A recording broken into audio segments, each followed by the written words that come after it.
Welcome to the GoldenComm Podcast. Special guest with me today, Blain Skinner. Blain Skinner, welcome to the show. Thanks for having me. I'm thrilled you're here, and I hope the commute wasn't too bad. I could have walked here, so it was pretty, I had to go through that one signal, so I made it through there. My favorite type of guest, a neighborhood guest. Absolutely. Right. So I can't wait to talk to you about all things Blain. Specifically, I think the podcast I'd like to hear a little bit where you're from, because I know you're from around here, but just to set the audience expectations and your expectation, the Lakers, we cannot not talk about the Lakers. It was more than half your lifetime spent with the Lakers. Yes. I really want to hear what the lens that you have on some of your perspective of the Lakers, then, today, tomorrow even maybe. And then I want to talk about this community work that you're doing now that you are officially retired from the Los Angeles Lakers, and you're doing this amazing work in the community around sports. Okay. And something that is really hard to reproduce is that you've had an entire career in sports. And is that because influences of where you grew up? Where did you grow up? Did you have a mom and a dad? And tell me a little bit about a nickel tour of what it was like to be Blain growing up in the 70s, 60s, 70s. Okay. Born in Mexico, Say that again. Born in Mexico City. No kidding. Yeah. I didn't even know that. How did that happen? My dad had a job down there. It happens. Right? And he's, grew up back east, and my mom grew up in Oregon, and he started a business down in Mexico City with a couple of buddies and business partners. And that's where I was born and lived there up until about 4 years old. Moved to Newport, then to Huntington Beach. I was in Huntington Beach till about 5th grade. Parents moved back here to Newport. Went to Newport Heights right over there. Went to Mariners right over there. Ensign, Newport Harbor. And so for me, Newport's home. And, that's where I live today. And feel very fortunate to live in this really slice of heaven. Yeah. Amen. Then you went to USC? Went to USC. I went to OCC first for 2 years. Coming out of high school, I wasn't particularly motivated to go to a 4-year college. So OCC was great. Fantastic school, learned a lot, and felt like that was a nice bridge between Newport Harbor and USC. And so the experience at OCC was fantastic. Yeah. You and I are similar. I went to USC. Yes. But also did 2 years at a junior college. Okay. Yeah. So I know the track. Absolutely. Yeah. Valuable track. Underplayed. Very underplayed. Yeah, I think so too. And then saved a bunch of money. So underplayed for the right time with the right person. Yeah. So you're at SC. Tell me what you're studying or what you think you're going to do. I had no idea what I was going to do. I don't know if you're different than me. What were you thinking about doing at 20 years old at USC? Well, I caught wind of this curriculum they had there called Sports Information. And basically what it did is prepared students for careers in sports. And my first option would have been to play sports. But it became abundantly clear that that was not going to be an option for me based on my limited athletic skills. So I thought, well, the next best thing is to work in sports. And within that curriculum, they had 3 areas you could concentrate on. Journalism, which was really being a writer, broadcasting, and public relations. And I chose public relations. And so that was a great curriculum for what I eventually ended up doing. The best part about it was they had a mandatory internship program that you got university credit for. So you got credit towards your degree. And so they placed me at the sports arena. And this is before the Clippers even played there. So it was USC basketball and some concerts. And I did that for a semester. And it was a good experience, but it didn't have that much stimulation just because it was a semi-dormant venue. But when that semester was over, the woman who oversaw the internships asked me if I'd like to continue an internship, but this time it would be at the Forum. And I literally almost fell out of my chair because it's the Forum, it's the Lakers, it's the Kings, it's all the big concerts, it's everything. It's basically what Crypto.com is today.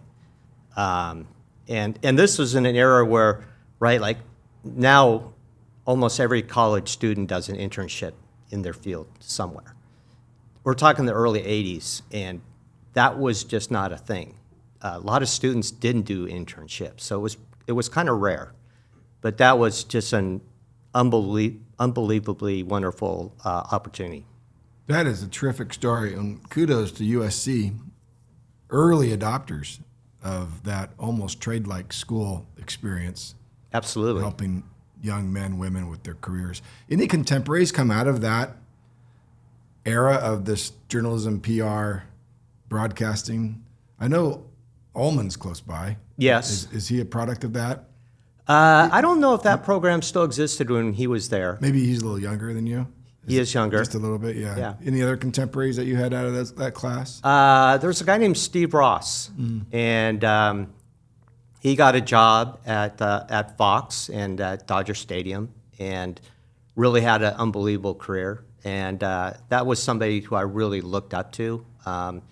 He just, he had it all together. He was smart, he was gregarious, and he was good looking. I mean, it was like, oh man, if I can be like Steve Ross, then I consider myself somewhat of a success. Oh man, so you're at the Forum. That's in Inglewood, of course. Yes. And so you go from USC, lived on campus somewhere or surrounding neighborhood? Was living in a fraternity house. Fraternity house. And then you go and you're working at Inglewood for 3, 4, 5 years, I noticed, for the Forum. Yeah. Right? Which is just that's the property. Right. Who owns the Forum? I don't even know. Well, at that time. During that time. Yeah. Yeah, Jerry Buss. Jerry Buss owns the Forum. Yes. Okay. Convenient. Yeah. What's that? That's convenient. Yes, very. Yeah, since his team plays there. Absolutely. Yeah. How did you make from the Forum to the Lakers? Do you remember the call or the event? How did that happen? Sure. So I was working in public relations. My responsibility was to promote special events coming to the Forum, and tennis and boxing. And I absolutely loved that job because of the variety. Every day I was doing something new. I was working with managers of boxers from the inner city to, agents for John McEnroe, Jimmy Connors, the biggest ice skating performers. They had just performed in the Olympics, and now they're at the Forum competing or entertaining. So, it was just a really fun job. And then I also interacted with all the media, including, people like Jim Hill and Fred Rogan. And just, a few years ago, I'm watching these guys on TV. They're my heroes, right?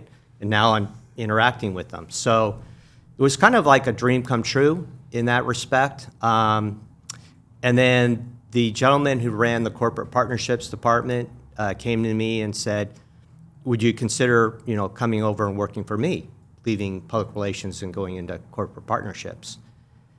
And I really had to think about it really hard because I loved what I was doing. But my first true love and passion was the Lakers. And I realized that working in the corporate partnership department meant I would spend most of my time working on Laker projects. And so that appealed to me a great deal. That and I always enjoyed more the business side of sports as opposed to the PR side of sports. And then working with my point of contacts with the sponsors, it's much more collaborative because we both have the same goal in mind. In public relations, I have a goal and the journalist has a goal, and they oftentimes are not on the same page. And so we both have different agendas. So working in the corporate partnership side was much more collaborative and something I enjoyed a lot more. And it turned out to be the right thing to do because Jerry Buss eventually sold the Forum, and we moved to Staples Center, and my job would have gone away, basically. So staying with the Lakers meant that, my career lasted much longer with the organization than it would have otherwise. Sure. So this will start an illustrious 37-year career. Yes. With the Los Angeles Lakers that went from the Forum to the Staples Center, now crypto. Yes. And in this 37 years, I mean, there's several eras in there, but I think a lot of fans will look at the eras with coaches, maybe, Pat Riley, Phil Jackson. Some might look at the players, the obvious ones, from the great Jerry West all the way up through today's LeBron, and even after LeBron, there'll be another era. A guy who spent 37 years on the inside of it, how would you define the eras? Would you be able to have a perspective on how you look at the eras? Or do you look at it from the Forum to the Staples to crypto, or do you look at it in a different way? I look at it a different way. Of course, there was the Showtime era. And that was, I always say it was magical. It was just such an incredible time. You just had a cast of characters that were unbelievable, both with the team itself and the Forum staff. I mean, there were just a lot of great characters there. And so that was amazing. And, during that time, we won championships 82, 85, 87, 88. So, we're practically winning a championship, every other year. And if we're not winning a championship, we're competing for a championship. So it was really, really a special time. And then a lot of people don't really talk too much about the next era, which was the Lake Show era. So you had, Nick Van Exel, Eddie Jones, Cedric Sabalas, very good teams. They never really got to the level of competing for championships. But, that team was a little bit resentful of the fact that everybody kept comparing them to Showtime. And one of the players said, hey, we're not Showtime, we're the Lake Show. And that's kind of what stuck. And I always say, watching a team develop is the most fun part of the ride, because eventually you win a championship and you're at the top of the roller coaster. There's only one direction: you either stay there or you come down. The climb up is the most gratifying part, watching it all come together and develop. And then the next era would have been, the Shaq Kobe era. And that coincided with the move to Staples Center. The building opened, and that team won 3 championships in a row. The repeat, something, the Showtime Lakers never did. Could have four-peated, could have. There were things that happened that didn't make that a reality, but man, that was definitely possible. And then you had the Kobe Pau Gasol back-to-back championships. Beating the Celtics in 2010 was fantastic. As a fan and as an executive for the team, that's beating the Celtics. It's the ultimate, the most gratifying thing.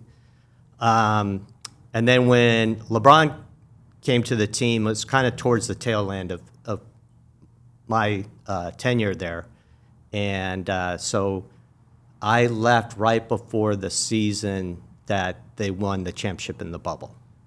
So I didn't really experience that era too much, but I would say those were the eras over the years. That's great.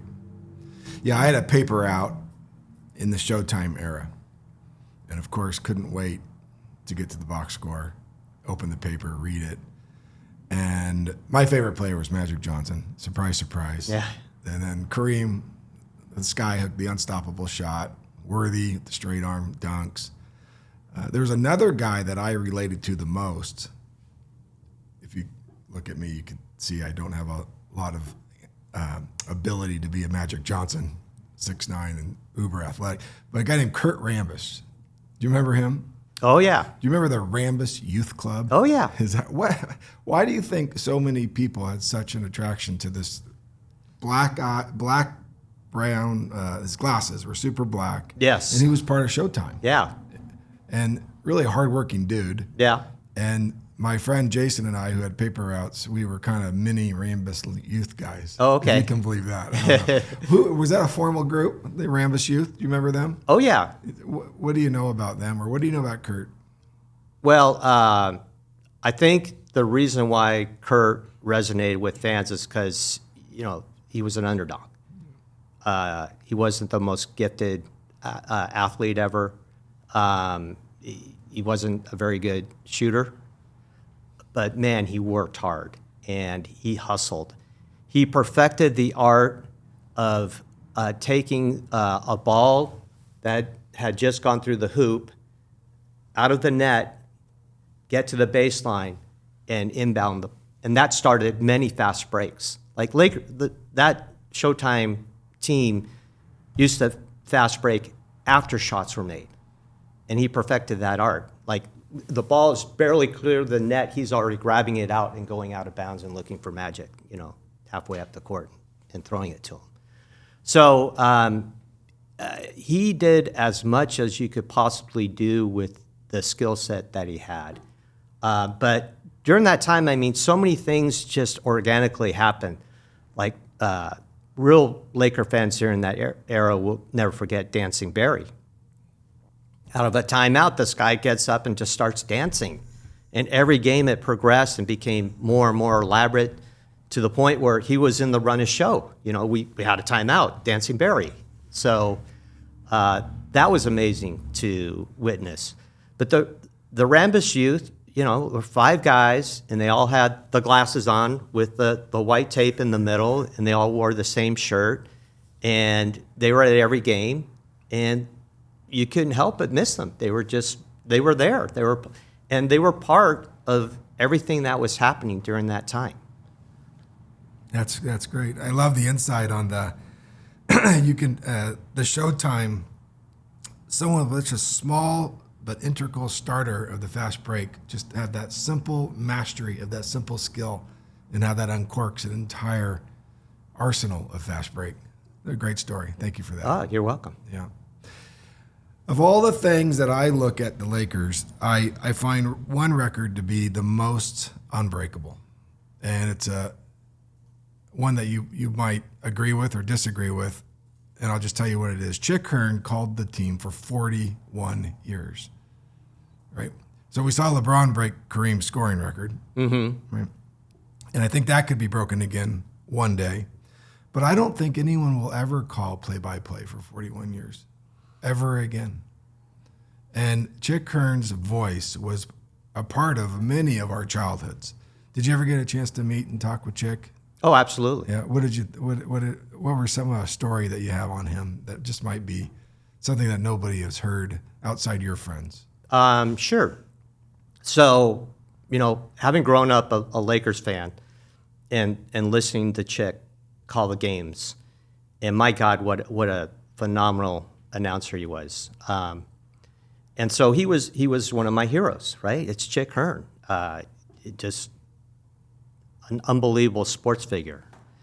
And so now fast forward to, I get this job at the Forum, and I'm the director of public relations for special events, which included boxing.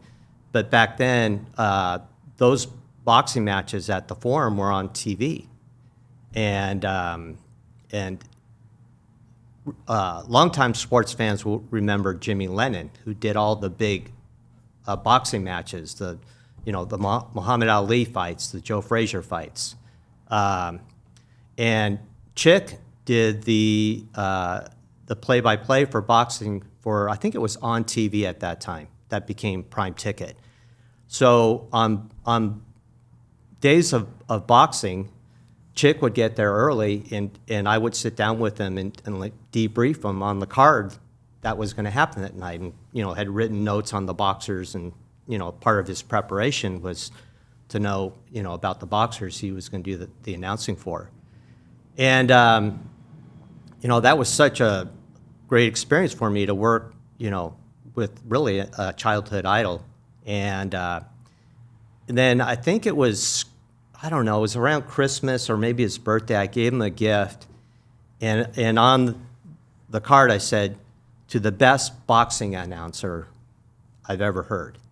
And Chick said to me, "Everybody talks about my basketball. Nobody talks about my boxing. That was so nice of you to point that out." So that is something that I remember to this day. Another one was I asked, when I was in the corporate partnership position, I asked Chick to come to a pregame reception for one of our sponsors, just say hello, meet some of the executives. And he said, "Blain, I'll do this one time, but don't ever ask me to do this again." And guess what? I never did ask him to do it again. He knew his boundaries. Absolutely. Yeah. Well, he also did UNLV, if I don't recall. Didn't he do the running route? Who's the UNLV basketball? Did he do any of that? I'm not sure I think he about did. that. I think he did. I could be wrong, but that's fantastic. Blain, I could talk about you and the Forum and the Lakers and Chick Hearn and Magic Johnson all day long. But we must get to the current day. Okay. And I know some of the people that you know. I've done a little research, and I know at the moment, if I look at what you've done lately, it says a board member, board member, board member, board member. So you are in service mode. I am in service mode, yes. And you are in community mode. Absolutely. Yeah. Tell me what's on your heart today. What are you cheering? What are you hustling? Who are you helping? Well, not exactly today, but just a couple of weeks ago, with the Orange County Youth Sports Foundation, we had our annual banquet. So we honor a legendary athlete or athletes at a banquet every year, and that's our main fundraiser of the year. I was the board chair for the previous two, and I was very involved with this last one. But because it's the year of the World Cup coming to our soils, we decided to honor Alexi Lawless and Landon Donovan. And that banquet took place just a couple of weeks ago, and attended by over 300 people, and we raised a bunch of money. The next one I have coming up is for the Orange County Sports Commission. That's an organization that is goal is to attract big sporting events to Orange County. And we have our annual, well, it's the second year we've done it, but our OC Sports Awards. It's going to be at Angel Stadium on June 18th. And we're going to honor the best athletes in different categories at that event. Great. When you raise money for that, when you said the Orange County Sports Commission, Yes. Is that it? Yeah. Where does the money that you raise go? It doesn't. So the Orange County Youth Sports Foundation, that goes back into the community for underserved kids. The Orange County Sports Commission raises the money really to exist. It's not a particularly well-funded program. It's relatively new, and so we're kind of a startup, and we're hoping one day that it'll be self-sustaining. We'll have a lot of income coming in, but with the organization being relatively new, we're still really trying to pay for operating costs. Protecting the heritage of sports in Orange County. What was it, Jack Hamilton? Did he have the Orange County Sports Hall of Fame? He did. And it's not there anymore. It's not. No. And my God, anybody that had the privilege of visiting that was an unbelievable collection of sports memorabilia. It was really that something was over else. in Fashion Island. It was. It was an amazing tribute to sports. Oh, it's unbelievable. So would you consider this program that you're doing similar to that in a regard, but not a museum, but just the heritage of sports in Orange County? Yeah, more celebrating the heritage of sports in Orange County. For us, the challenge is making Orange County stand out on its own. If you took Orange County and placed it almost anywhere else in the country, it would be one of the most desirable locations you could go to, right? Because we have really a luxury of riches, right? We've got resorts, we've got beaches, we've got great venues, nice weather, safe, everything that would attract people to come here. Yet we're in the shadow of Los Angeles. And a lot of people in the rest of the country just think, well, we're part of LA. And, anybody that's from here, there's a reason that there's a term called the orange curtain, because it exists. We're so much different than LA. So we're really trying to stand out and say, no, we're separate from LA, we're Orange County. And these are the reasons why you should have your sporting event here. And then really what it does, it's the economic benefit that event brings. Because now you get visitors that come here, they're staying at hotels, they're shopping, and it just creates economic windfall for Orange County. Because the Orange County Sports Commission is kind of an offshoot from Visit Anaheim. And it's all about, attracting tourism to the area. Well, now we're doing that through sports. Yeah, that's great. I think sports is the great unifier. Absolutely. I mean, can you think of something where you and I can have violently opposite opinions and still be best friends? There aren't a lot. No, there really aren't. And, sports just bring out the passion and the emotion in people. And that's one of the reasons I'm so drawn to it. It's an ever-evolving, ever-changing environment. Yeah, agreed. Well, I'd be remiss not to ask about, I know you're an SC guy, I know that, but I know you have UCLA roots, including your son. I'd be remiss not to touch on the women's UCLA basketball run. That was for the Skinner family quite special. It was. Yeah. I'm getting choked up now even thinking about it. I like you went to SC, and I'm sure like you, we drank the Kool-Aid, and you become all SC all the time. And so, sure enough, my son gets a job at UCLA. And I start going to games at Pauley. And he's on the staff, he's on the bench, he's very involved in recruiting, he does scouting, and it's such a foreign feeling to root for UCLA, right? Feels weird. Like, I've always despised UCLA, I've always hated them. I don't like powder blue, they're just something about it. So now my son's working there, and I'm at Pauley, and I would wear light blue clothes and a hat, but it didn't say UCLA on. I couldn't go that far, right? God forbid my friends and my SC buddies would see me wearing something that had UCLA on it. But I wanted to support my son and the team. And I made my son a bet. I said, if you guys get to the Final Four, and this wasn't this past year, but last year, I said, I will wear a UCLA shirt that says UCLA on it. So they made it to the Final Four. I got my shirt. I'm at the game. They got blown out by 30 points. So he said, Dad, burn that shirt. So then this year, that core group came back. They added some players. It was a really, really special team. They had 6 graduating seniors. They were almost like best in position across the board. And as it turned out, those 6 players, 5 of them were taken in the first round of the WNBA draft, and 1 was taken 18th. That's 6 out of the top 18 players. So you know this is a special team. And my God, they only had one loss all season to Texas. They played them in the Final Four game before the championship game, won that game, and then played South Carolina in the championship game, and destroyed them, absolutely destroyed them.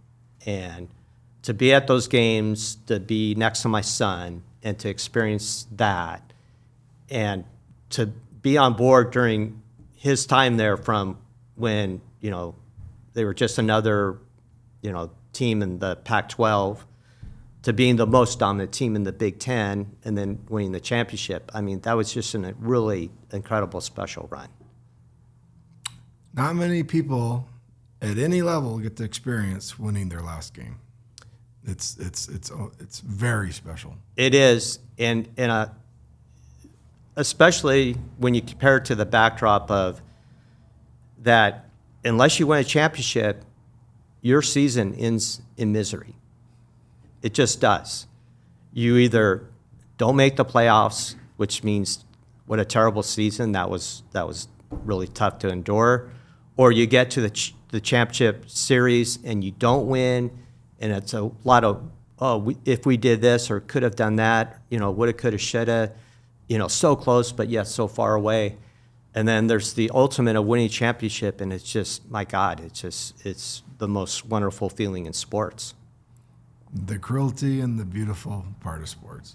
Absolutely. It's the start of Wild Rule of Sports. They say the thrill of victory and the agony of defeat.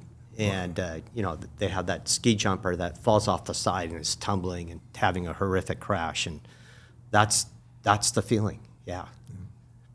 Blain, this was terrific. I would love to have you back because there's so much in that you could share that is so interesting, and you giving me this time today, I very much appreciate it.